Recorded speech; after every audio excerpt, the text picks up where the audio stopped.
Vi er lidt tilbage på nostalgiens vej her med den her måneds testgevær.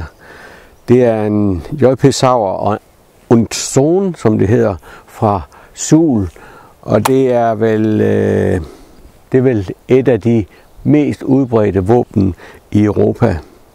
Når jeg tænker tilbage på en Sauer Suhl, så kan jeg ikke undgå andet at komme til at tænke på mine onkler og andre fra da jeg begyndte at gå på jagt for rigtig mange år siden. Der var en Sauer og en treringet Sauer helst. Det var det bedste. Der var det våbnet, man havde. Man kan sige, at det var de her Suhler var svaret, datidens svar på Beretta og Browning. Der var måske flere Sauer på en flok jæger dengang, end der er Beretta og Browninger i dag. Og hvorfor det?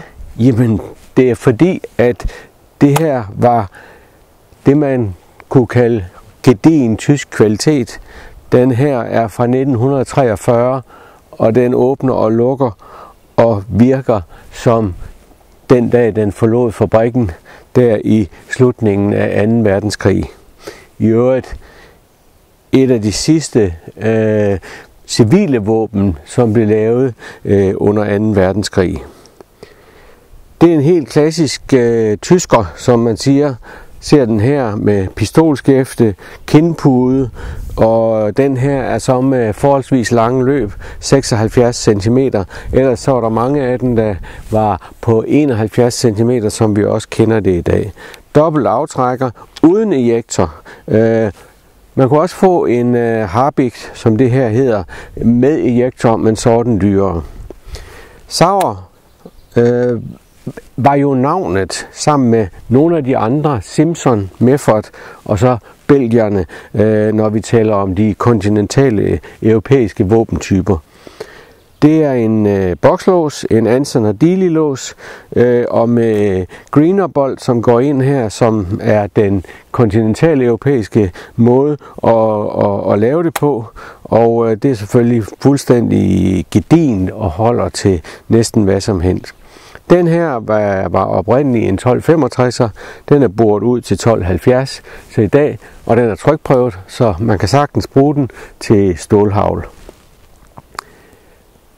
Jeg har en fornemmelse af, at de her Sauer er ret eftertragtede, eller relativt eftertragtede, også blandt yngre jægere.